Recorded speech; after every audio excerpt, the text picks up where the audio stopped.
If you're wondering how the filtration works on all the tanks in the fish cave, this is that video. What's in this box is going to change my fish keeping life forever. That's right, guys, a linear air piston pump. If you look at the top here, along the whole garage, there is a large square loop, continuously sealed loop of PVC. Today I want to walk you guys through how I set up the continuous air loop system powered by the linear air pump for the fish cave and how easy it was. A few videos ago, I unboxed this air pump and kind of explained to you guys how it works. Today I want to show you how the system that it's operating works and then how I set it up. So in all the tanks in the fish rack, all 16 of them, they all have a sponge filter. So the ones in the 20 gallon are a little bigger, each tank has one, and the 10 gallon has the exact same filter, just a little smaller. And even the 125 over here with the big fish, this tank has sponge filters as well. And even the QT rack slash Red Really breeding project is hooked up to the continuous air loop system, which is this PVC system that I'm going to explain to you how I built and how it works. Even they're hooked up and have sponge filter filtration as well. So instead of my tanks being powered by hang-on back or canister filters, I simply use sponge filters, which are powered by air. And instead of having a single air pump for each filter, or maybe just a few big ones, essentially I have one solitary one, and that is the linear air piston pump.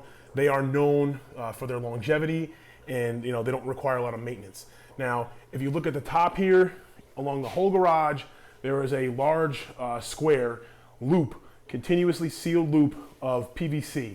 Now there's air going through that at all times, and the only outlets are where I made them. So essentially there's 16 outlets for these tanks, and 2 for the 125, and then a couple over there as well.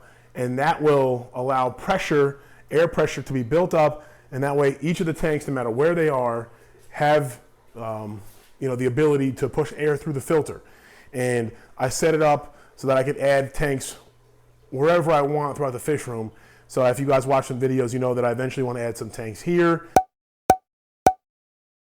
This is that 90 gallon. I don't know if you guys have seen that video yet, but there's a cool video coming out, probably a Fish Cave Friday, about this 90 gallon right here.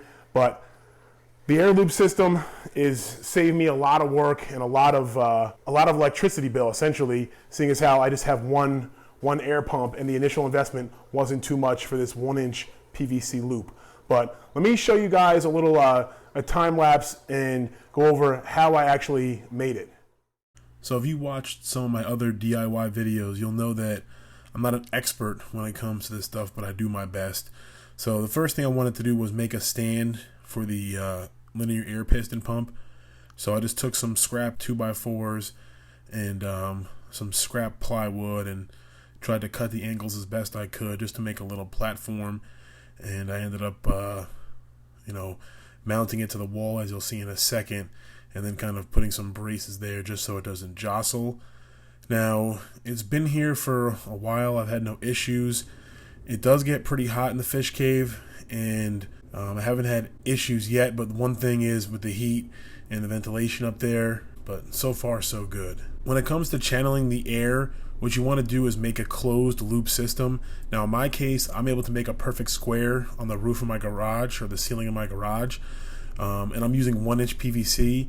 They recommend you use anywhere from, I think, 3/4 of an inch to 1.5, 2 inch, depending on the power of your pump.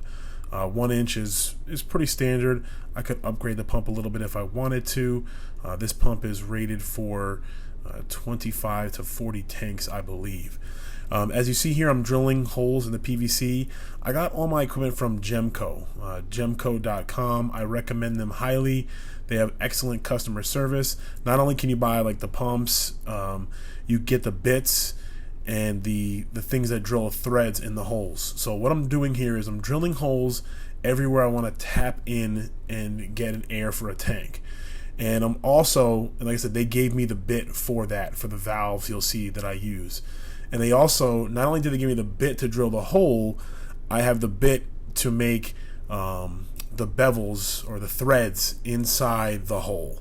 So I'm going through making a hole, then making the threads in a hole, And as you see here, I'm cutting out some silicone like piping tape, and I'm going to use these valves. I'll put a link to these valves in the description. There's some valves that are used by a lot of other people with fish rooms, and Jehmco has been out of them. They're still out of them at the time of this filming. However, I use the AWV1TB valve instead. It's a plastic valve instead of a metal valve that some people have recommended, but this valve has worked fine for me, and it just screws in. Like I said, Jehmco will take care of you. They will make sure you have everything you need to succeed. So once you go ahead and you just get everything in, you want to make sure that they're spaced far enough apart and that they all kind of face the same way. I'm OCD, so that's how I do things. Now I'm going to mount the pipes, the PVC to the ceiling. And what I've used is some plumbing tape. Shout out to Corey of Aquarium Co-op for this idea. It's how I hung the drain system. And I like it because I can screw the tape into the ceiling and it gives me a lot of play. I don't have to be exact. I just kind of counted each strip and cut the same length. That way the pipe should be hanging a uniform depth from the ceiling. And as you can see here, I did this by myself. It was not that hard, just kind of slow and steady wins the race, and just slipped different sections in one at a time. It was super simple to do, and I just kind of continued it around the whole entire ceiling. As I stated in my case, I made a perfect square. You don't need to make a perfect square, but keep in mind, every time you're making a bend or a turn, essentially you're losing pressure. So the fact that I just have 4 corners definitely is helping me out a lot as far as air pressure is concerned. As far as potential upgrades, big shout out and huge thank you to a subscriber. I'm gonna butcher your name. I'm sorry, man. It's Keotrophius. He's a Portuguese gentleman who lives in Israel. We've talked a few times on some of the build videos. He's very knowledgeable. He actually helped run a fish farm like a decade ago. But what he suggested was why I've been getting some limited air power and one of the upgrades I want to make is essentially the air lines are too long. So when you go from this 1-inch PVC to this air line, you're losing pressure. So you want to keep the air in this longer or thicker PVC longer. And what I'm going to do is I'm going to bring a manifold essentially. Instead of having the manifolds up here where I have this coming out, I'm going to bring PVC, probably still 1-inch PVC, bring 1-inch PVC down till about mid-level of the rack system and distribute PVC along the mid-level of the rack system, and then tap into it with this line from there. So that way the air will stay longer in this 1-inch PVC and will travel less time in the actual airline. Because the longer it travels in the airline, the more pressure you're losing.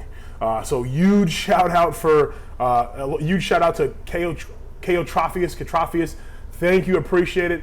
I enjoy talking with you and a bunch of other subscribers. If you have a comment, you just want to say something, feel free, drop it below. I respond to all comments, and I really enjoy you guys watching, and I've gotten a lot of help from all you guys out there. So big thank you to everyone watching, and I'll see you guys in the next one.